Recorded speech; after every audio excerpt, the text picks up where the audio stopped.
ஜியோனிச ஐக்கிய அரபு அமீரகத்திற்கு எதிராக சிறப்பான தரமான சம்பவங்களை செய்ய போகும் ஈரான். ஜோர்டானிய அமெரிக்க இராணுவ கட்டளை தளத்தில் இத்தனை இழப்புகளா? அமெரிக்க அதிகாரிகளும் சிப்பாய்களும் கொல்லப்பட்டிருப்பதனால் ஒட்டுமொத்த அமெரிக்காவும் சோகத்தில் இருக்கின்றதா? அமெரிக்காவினுடைய பாய்லிங் ஃப்ராக் தாக்குதல் திட்டங்களை ஈரான் எவ்வாறு தலைகீழாக மாற்றியுள்ளது? இரவு முழுவதும் குர்திஸ்தான் பிரதேசத்தை பொளந்து கட்டிய ஈரானும் குர்திஸ்தான் பயங்கரவாத பிரிவினைவாத தலைவர்களின் ஈரானுக்கு எதிரான மிரட்டல்களும், தரைமட்டமாக்கப்பட்டு நொறுக்கப்பட்டுள்ள பல போர் விமானங்களும் ஹெலிகாப்டர்களும் ட்ரோன் களஞ்சிய சாலைகளும் முக்கியமான ஆயுத கிடங்குகளும், ஈரானின் இன்னும் இஸ்ரேலி ஆக்கிரமிப்பை இலக்கு வைத்து தாக்குதல்களை ஆரம்பிக்கவில்லை. ஈரானிய உச்ச தலைவர் முஜ்தபா கமேனி அவர்களுடைய அதிரடியான அறிவிப்பும் போரினுடைய அடுத்த கட்டமும்.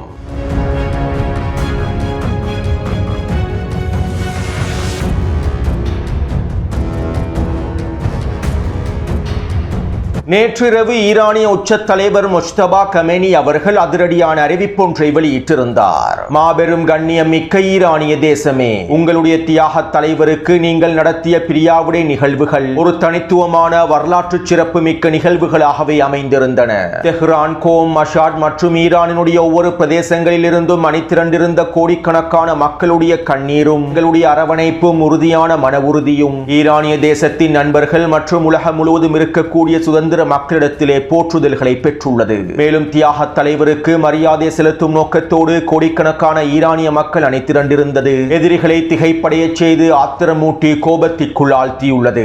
இந்த மாபெரும் நிகழ்வுகளோடு மேற்கொள்ளப்பட்டிருந்த புரிந்துணர்வு ஒப்பந்தத்தையும் பெரிய ஷைத்தான் மீறிவிட்டது. புரிந்துணர்வு ஒப்பந்தத்தில் இருக்கக்கூடிய ஒவ்வொரு வாக்குறுதிகளையும் பெரிய ஷைத்தான் மீறியுள்ளது. அமெரிக்க ஜனாதிபதியினுடைய கையொப்பம் எவ்வளவு மதிப்பற்றது மற்றும் செல்லாதது என்பதனை இது உணர்த்துகின்றது. அராஜகத்தையும் காட்டுமிராண்டித்தனத்தையும் அமெரிக்க சித்தாந்தத்திலிருந்து ஒரு பொழுதும் பிரிக்க முடியாது. இந்த பெரிய ஷைத்தான்கள் எப்போதும் காட்டுமிராண்டிகளாகவே இருப்பார்கள். மேலும் இந்த பெரிய ஷைத்தான் தற்போது மீண்டும் ஒரு முறை அதனுடைய உண்மையான முகத்தை வெளிப்படுத்தியுள்ளது. தற்போது இந்த பெரிய ஷைத்தான் அமெரிக்க எதிரி போரை மீண்டும் தூண்டிவிட்டான். இன்னும் கடுமையான இழப்புகளையும் மிகப்பெரிய அவமானத்தையும் சந்திப்பதற்கே அவன் முற்படுகின்றான். இதனால் எங்களுடைய அன்புக்குரிய ஈரானிய தேசமும் எதிர்ப்பும் அவர்களுக்கு மறக்க முடியாத பாடத்தை தயார் செய்து வைத்துள்ளார்கள் என்பதனை அவர்கள் நினைவில் கொள்ள வேண்டும். தற்போது நாங்கள் அவர்களுக்கு மறக்க முடியாத பாடத்தையே கற்பிக்கப் போகின்றோம். இதற்கான சில உதாரணங்களை சமீபத்திய நாட்களில் நீங்களே கண்டிருப்பீர்கள். மேலும் ஈரானிய மக்களுடைய வீரத்தை இதற்கு பிறகும் தொடர்ச்சியாக பார்ப்பீர்கள். அதே போன்று ஈரானிய மக்கள் மன உறுதியோடு ஒற்றுமையாக இருக்க வேண்டும். முன்பு பல முறை நினைவூட்டப்பட்டதை போன்று நீங்கள் அனைவரும் ஒற்றுமையை பேண வேண்டும். அரசியல் மோதல்களினால் ஏற்படக்கூடிய பிளவுகளை தவிர்க்க வேண்டியது தற்போதைய சூழ்நிலையில் மிக முக்கியமானதாகும். நேர்மையோடும் நல்லெண்ணத்தோடும் இருக்கக்கூடியவர்கள் சில அதிகாரிகளை விமர்சிக்க கூடும். என்னுடைய கருத்துப்படி இந்த விமர்சனங்கள் மதிப்பு மிக்கவை. அதே நேரம் இந்த விமர்சனங்கள் எங்களுக்குள்ளே பிளவுகளை ஆழப்படுத்திவிடக் கூடாது. சமூக ஒற்றுமையிலும் ஒருமைப்பாட்டிலுமே எங்களுடைய வெற்றி இருக்கின்றது. போர்க்களத்திலே வெற்றி கொள்ள முடியாதவர்கள் எங்களுடைய ஒற்றுமையை சிதைத்து சூழ்ச்சி திட்டங்களை மேற்கொள்வதற்கே விரும்புவார்கள். இதனால் நாங்கள் ஆக்கிரமிப்பு எதிரிக்கு இந்த இடத்தை வழங்கிவிடக் கூடாது, இந்த வாய்ப்பை வழங்கிவிடக் கூடாது. எங்களிடமிருந்து எதிரி ஒற்றுமையின்மை என்கின்ற பலவீனங்களை பெற்றுவிடக் கூடாது. மேலும் நாங்கள் இந்த முன்னெச்சரிக்கை நடவடிக்கைகளை முழுமையாக கடைபிடிக்கும் வரை நிச்சயமாக எதிரி தோற்கடிக்கப்படுவான். இறைவனின் உதவியோடு இந்த யுத்த களத்திலே நாம் நிச்சயமாக வெற்றி பெறுவோம் என ஈரானிய உச்ச தலைவர் முஜ்தபா கமேனி அவர்கள் தெரிவித்துள்ளார். அதாவது அமெரிக்காவுக்கும் ஈரானுக்கும் இடையிலான புரிந்துணர்வு ஒப்பந்தம் முடிவுக்கு கொண்டு வரப்பட்டு விட்டது. மேலும் அமெரிக்காவுக்கும் அதனுடைய நண்பர்களுக்கும் ஆக்கிரமிப்பாளர்களுக்கும் சிறந்த பாடத்தினை கற்பிப்பதற்கு ஈரான் முழுமையாக தயாராகவே இருக்கின்றது. அதே நேரம் விமர்சனங்கள் அரசியல் களத்தில் பிளவுகளை ஏற்படுத்தக்கூடாது என்றும் ஒற்றுமையை சிதைத்துவிடக் கூடாது என்றும் இதன் மூலமாக எதிரே சூழ்ச்சி திட்டங்களை ஈரானிய களத்திற்குள்ளே மேற்கொள்வதற்கு திட்டமிடுவான் என்றும் இதற்கு நாங்கள் வழிவகுக்க கூடாது என்றுமே ஈரானிய உச்ச தலைவர் சில முக்கியமான விடயங்களை குறிப்பிட்டுள்ளார். மேலும் ஈரானிய உச்ச தலைவருடைய இந்த அறிவிப்பிலிருந்து போரானது தொடரப்போகின்றது என்பதனையும் எங்களுக்கு தெளிவாக புரிந்து கொள்ள முடியும். அத்தோடு ஈரானிய உச்ச தலைவருடைய இந்த அறிவிப்பை தொடர்ந்து ஈரானிய பாராளுமன்ற உச்ச தேசிய பாதுகாப்பு சபையினுடைய தலைவர் இப்ராஹிம் அசீசி அவர்கள் இவ்வாறு தெரிவித்தார். நாங்கள் மறக்க முடியாத பாடங்களை அவர்களுக்கு வழங்கப் போகின்றோம் என்று ஈரானிய உச்ச தலைவர் கூறியிருக்கக்கூடிய கருத்துக்களை அமெரிக்காவும் ஆக்கிரமிப்பும் தெளிவாக புரிந்து கொள்ளுமாக இருந்தால் இன்றைய தினமே அவர்கள் தப்பியோடி விடுவார்கள். நாங்கள் ஆக்கிரமிப்பு எதிரியை முழுமையாக தோற்கடிக்கும் வரை போராடுவோம். அனைத்து நிலைமைகளுக்கும் நாங்கள் முழுமையாக தயாராகவே இருக்கின்றோம் என இப்ராஹிம் அசீசி அவர்கள் தெரிவித்துள்ளார். இதைத் தொடர்ந்து ஈரானின் காத்தமல் அன்பியா மத்திய கட்டளை தளத்தின் தலைமை தளபதி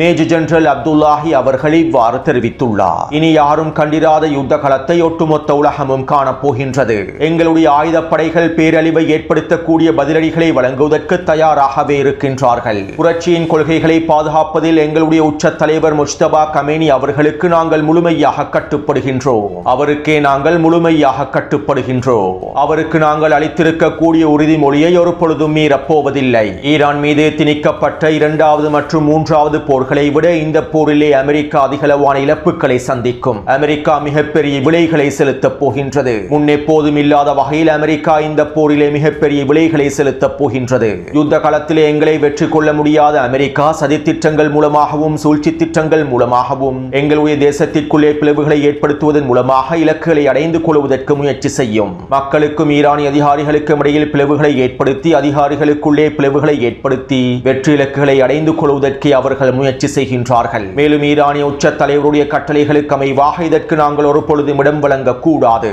இந்த யுத்த களத்திலே ஈரானிய மக்கள் மேலும் வலுவடைந்து விட்டார்கள். ஈரானிய ஆயுதப்படைகளும் பல மடங்கினால் வலுவடைந்து விட்டன. எங்களுடைய திறன்கள் பல மடங்கினால் உயர்த்தப்பட்டுள்ளன. மேலும் நிச்சயமாக இவற்றை நீங்கள் யுத்த களத்திலே பார்ப்பீர்கள் என ஈரானின் காத்தமல் அன்பியா மத்திய கட்டளை தளத்தினுடைய தலைமை தளபதி தெரிவித்துள்ளார்.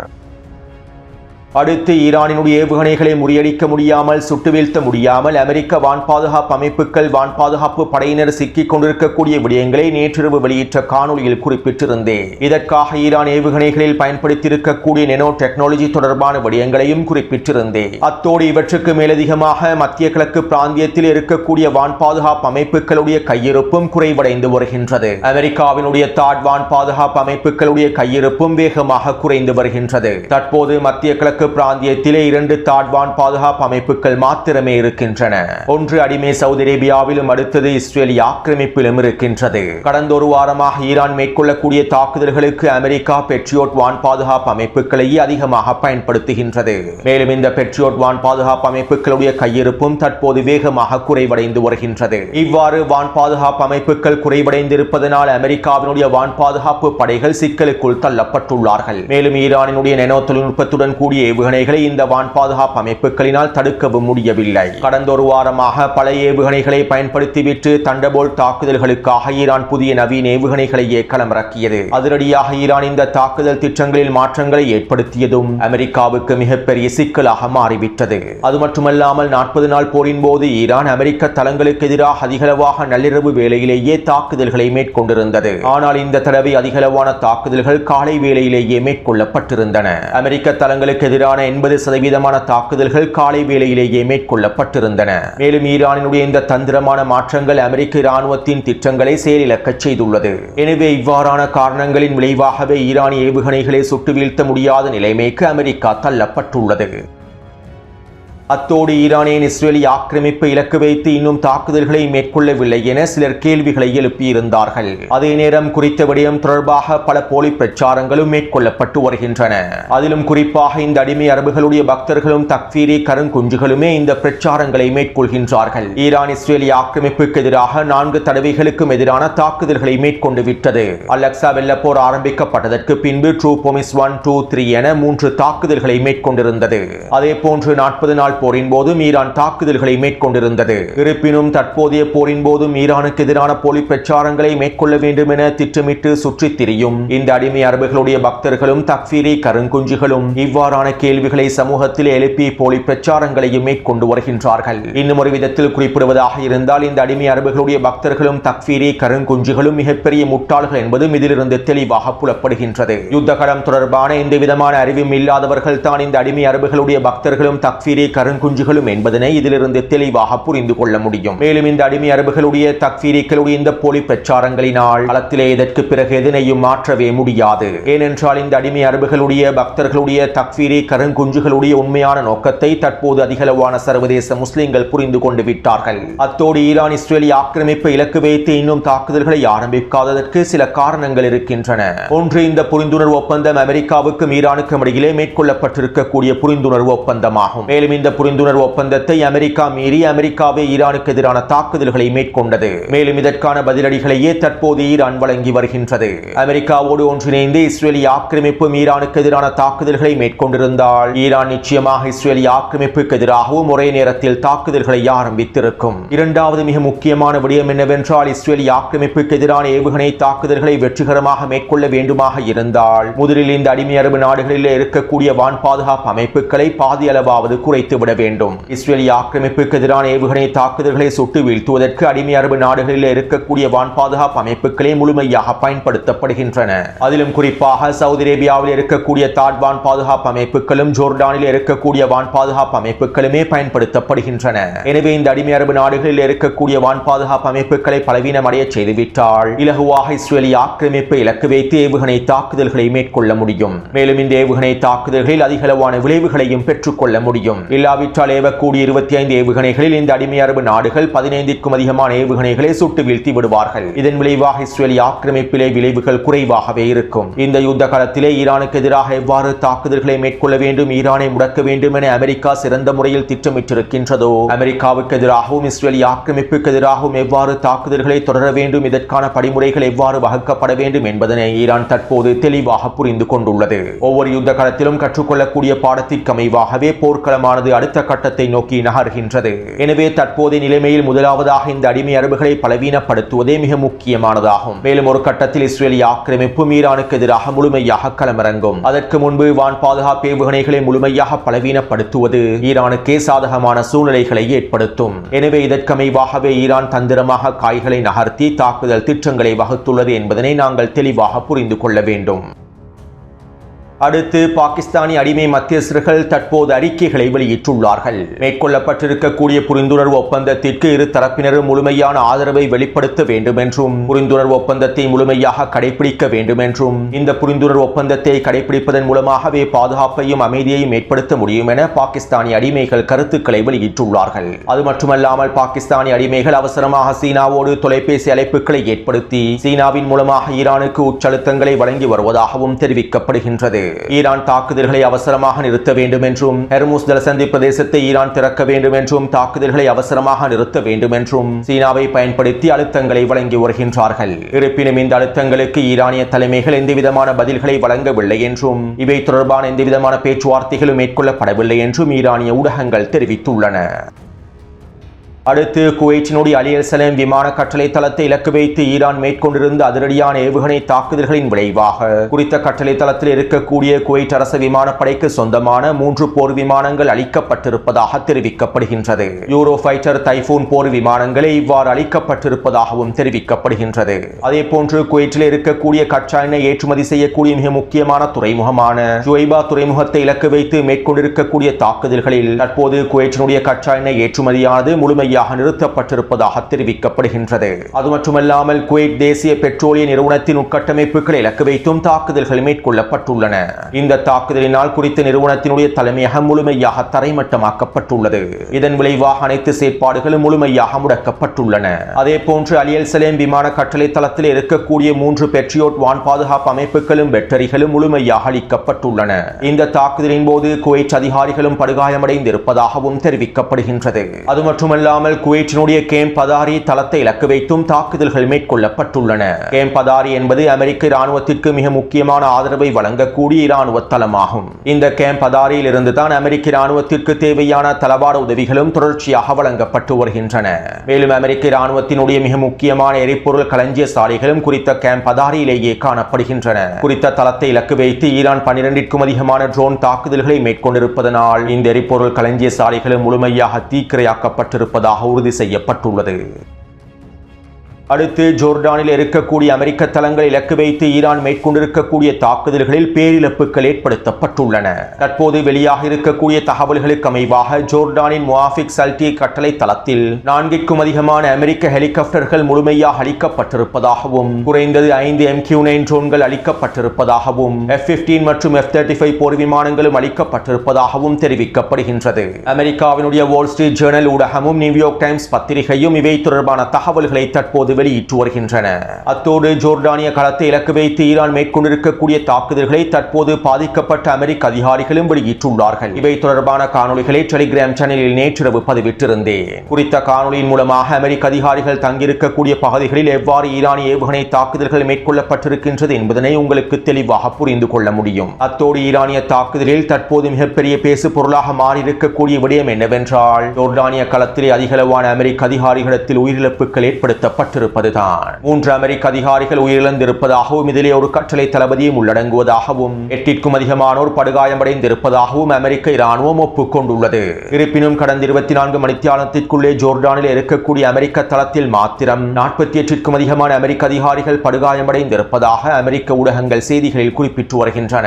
மேலும் ஜோர்டான் இலக்கு வைத்து ஈரான் மேற்கொண்டிருக்கக்கூடிய தாக்குதல்களினால் ஏற்படுத்தப்பட்டிருக்கக்கூடிய உயிரிழப்புகள் ஒட்டுமொத்த அமெரிக்காவையும் சோகத்தில் ஆழ்த்தி இருப்பதாகவும் அமெரிக்க ஊடகங்கள் செய்திகளில் குறிப்பிடுகின்றன. மேலும் இந்த இழப்புகள் தொடர்பாக டொனால்ட் ட்ரம்பும் போர் செயலாளர் பீட் ஹெக்ஸத்தும் கருத்துக்களை வெளியிட்டிருந்தார்கள். கொல்லப்பட்டிருக்கக்கூடிய அமெரிக்க அதிகாரிகளுக்கு எதிராக நாங்கள் பழிவாங்குவோம் என்றும் குறிப்பிட்டிருந்தார்கள். அத்தோடு இங்கிருக்கக்கூடிய இன்னும் மிக முக்கியமான விடயம் என்னவென்றால் ஜோர்டானிய தளங்கள் இலக்கு வைத்து ஈரான் இவ்வளவு உச்ச தாக்குதல்களை மேற்கொள்ளும் என அமெரிக்கர்கள் எதிர்பார்க்கவில்லை. 40 நாள் போரின் போது ஈரான் ஜோர்டானில் இருக்கக்கூடிய தளங்களை இலக்கு வைத்து பெரிதாக தாக்குதல்களை மேற்கொள்ளவில்லை. இதன் விளைவாகவே கத்தாரில் இருக்கக்கூடிய அமெரிக்க மத்திய கட்டளை தளத்தை 40 நாள் போருக்கு பின்பு அவசரமாக அமெரிக்கர்கள் ஜோர்டானை நோக்கி நகர்த்தினார்கள். தற்போது அமெரிக்க மத்திய கட்டளை தளம் ஜோர்டானிலே அமைக்கப்பட்டுள்ளது. ஜோர்டானில் இருக்கக்கூடிய அமெரிக்க தளங்களிலேயே அதிகளவான போர் விமானங்களும் பொருள் நிரப்பு விமானங்களும் அதிகளவான உளவு விமானங்களும் களமிறக்கப்பட்டுள்ளன. ஜோர்டானை இலக்கு வைத்து தாக்குதல்களை மேற்கொள்வதற்கு ஈரான் அதிகளவான நீண்ட தூர ஏவுகணைகளையே பயன்படுத்த வேண்டும் என்பதனால் ஈரானிடம் இருக்கக்கூடிய அதிகளவான நீண்ட தூர ஏவுகணைகளை நாங்கள் அழித்து விட்டோம் என்று நம்பி அமெரிக்க இராணுவம் பிழையான முடிவுகளை எடுத்திருந்தது. இதன் விளைவாகவே தற்போது அமெரிக்க இராணுவம் சிக்கி தவிக்கின்றது. யாரும் எதிர்பார்க்காத விதத்தில் ஜோர்டானில் இருக்கக்கூடிய அமெரிக்க இராணுவ தளங்களை இலக்கு வைத்து ஈரான் தாக்குதல்களை மேற்கொண்டிருந்தது. மேலும் அமெரிக்கா ஈரானுக்கு எதிரான பாய்லிங் ஃப்ராக் தாக்குதல் திட்டங்களையே வடிவமைத்திருந்தது. இந்த பாய்லிங் ஃப்ராக் தாக்குதல் திட்டங்கள் தொடர்பாக முன்னே காணொளிகளில் தெளிவாக கூறியிருந்தேன். மேலும் இந்த தாக்குதல் திட்டங்களை அறிந்து கொண்ட ஈரானிய தலைமைகள் தற்போது அமெரிக்காவினுடைய பாய்லிங் ஃப்ராக் தாக்குதல் திட்டங்களை தலைகீழாக மாற்றியுள்ளார்கள். அதாவது ஈரானுக்கு எதிராக படிப்படியாக தாக்குதல்களை விரிவுபடுத்தி ஈரானுடைய வான் பாதுகாப்பு அமைப்புகளை படிப்படியாக அழித்து இறுதியில் உச்சக்கட்ட தாக்குதல்களை மேற்கொள்வதற்கு அமெரிக்கா திட்டமிட்டிருந்தது. மேலும் இவ்வாறு தாக்குதல்களை மேற்கொள்வதனால் ஈரானும் படிப்படியாகவே பதிலடி தாக்குதல்களை மேற்கொள்ளும். எங்களுக்கு மிகப்பெரிய இழப்புகள் ஏற்படுத்தப்பட மாட்டாது. இதனை பயன்படுத்தி ஈரானை பொறியில் சிக்க வைக்க முடியும் என்றே பாய்லிங் ஃப்ராக் தாக்குதல் திட்டத்தினை அமெரிக்கர்கள் வடிவமைத்தார்கள். இருப்பினும் தற்போது ஈரான் பாய்லிங் ஃப்ராக் தாக்குதல் திட்டத்தை தலைகீழாக மாற்றி அமெரிக்க தளங்களுக்கு எதிராக யாரும் எதிர்பார்க்காத வகையில் உச்ச தாக்குதல்களை மேற்கொண்டுள்ளது. அமெரிக்கா தாக்குதல்களை வீரியப்படுத்துவதற்கு முன்பு ஈரானை தாக்குதல்களை வீரியப்படுத்திவிட்டது. இதனால் இந்த யுத்த காலத்திலே ஈரானுடைய சமன்பாடுகள் சிறப்பாக செயற்பட்டு வருகின்றன. அத்தோடு நள்ளிரவு வேளையில் அமெரிக்கா மீண்டும் ஈரானுக்கு எதிரான தாக்குதல்களை மேற்கொண்டிருந்தது. இருப்பினும் கடந்த 5 நாட்களுடைய தாக்குதல்களை ஒப்பிடும்போது தற்போது ஈரானுக்கு எதிராக அமெரிக்கா மேற்கொண்டிருக்கக்கூடிய தாக்குதல்கள் பாரிய அளவில் குறைவடைந்துள்ளன. கிட்டத்தட்ட 8 வான்வழி தாக்குதல்களை மாத்திரமே அமெரிக்கா மேற்கொண்டிருந்தது. அதே நேரம் ஈரான் நேற்றிரவிலிருந்து குர்திஸ்தான் பிரதேசத்தை இலக்கு வைத்து உச்ச தாக்குதல்களை மேற்கொண்டு வருகின்றது. சுலைமானியா பிரதேசத்தை முழுமையாக தரைமட்டமாக்கும் நோக்கத்தோடு குர்திஸ்தான் பிரிவினைவாதிகளுடைய தளங்களை இலக்கு வைத்தும் துருப்புக்களை இலக்கு வைத்தும் பயங்கரவாத தளங்களை இலக்கு வைத்தும் உச்ச தாக்குதல்களை ஈரான் மேற்கொண்டு வருகின்றது. அது மட்டுமல்லாமல் ஏபில் பிரதேசத்தில் இருக்கக்கூடிய அமெரிக்காவின் தளங்களை இலக்கு வைத்தும் தொடர்ச்சியான தாக்குதல்கள் நேற்றிரவு மேற்கொள்ளப்பட்டிருந்தன. இப்படியான நிலைமையில் ஈரானுக்கு எதிரான பதிலடி தாக்குதல்களை மேற்கொள்வதற்கு குர்திஸ்தான் பிரிவினைவாத குழுக்கள் ஒன்றிணைந்திருப்பதாக அவர்களுடைய தலைவர்களை அறிவித்துள்ளார்கள். அதாவது குர்திஸ்தான் பிரிவினைவாதிகளும் பயங்கரவாதிகளும் அவர்களுடைய முடிவை அவர்களே தேடிக்கொள்ளப் போகின்றார்கள். அத்தோடு ஈரான் ஜியோனிஸ்ட் ஐக்கிய அரபு அமீரகத்திற்கு எதிரான உச்ச தாக்குதல் திட்டங்களை நடைமுறைப்படுத்தப் போவதாக நேற்றிரவே அறிவித்துவிட்டது. இதற்கமைவாக மத்திய கிழக்கு பிராந்தியத்தினுடைய தலைமைகளுக்கு ஈரானிய தலைமைகள் எச்சரிக்கை ஒன்றையும் அனுப்பி வைத்துள்ளார்கள். இந்த போரினுடைய அடுத்த கட்டம் ஐக்கிய அரபு அமீரகத்தின் வீழ்ச்சியை நோக்கி அமைந்திருக்கும் என தெரிவிக்கப்பட்டுள்ளது. அதாவது 40 நாள் போரின் போது ஐக்கிய அரபு அமீரகத்திற்கு எதிராக மேற்கொள்ளப்பட்டிருக்கக்கூடிய தாக்குதல்களை போன்றல்லாமல் தற்போது ஈரான் ஐக்கிய அரபு அமீரகத்திற்கு எதிராக தரமான விசேட விருந்துகளையே தயார் செய்து வைத்துள்ளது. மேலும் ஐக்கிய அரபு அமீரகத்திற்கு எதிராக ஈரான் மேற்கொள்ளப் போகும் தரமான சிறப்பான சம்பவங்கள் ஒட்டுமொத்த மத்திய கிழக்கையும் தலைகீழாக புரட்டி போடும். ஈரானினுடைய அடுத்த கட்ட நகர்வே இதனை நோக்கித்தான் அமைந்திருக்கப் போகின்றது. மேலும் இதனை யுத்த களத்தில் அனைவரும் தெளிவாக புரிந்து கொள்வார்கள் என ஈரானிய ஆய்வாளர்களும் தொடர்ச்சியான கருத்துக்களை வெளியிட்டு வருகின்றார்கள். எனவே இந்த காணொளி தொடர்பான கருத்துக்களை பதிவிடுங்கள். தொடர்ந்தும் என்னுடன் இணைந்திருங்கள். நன்றி, வணக்கம்.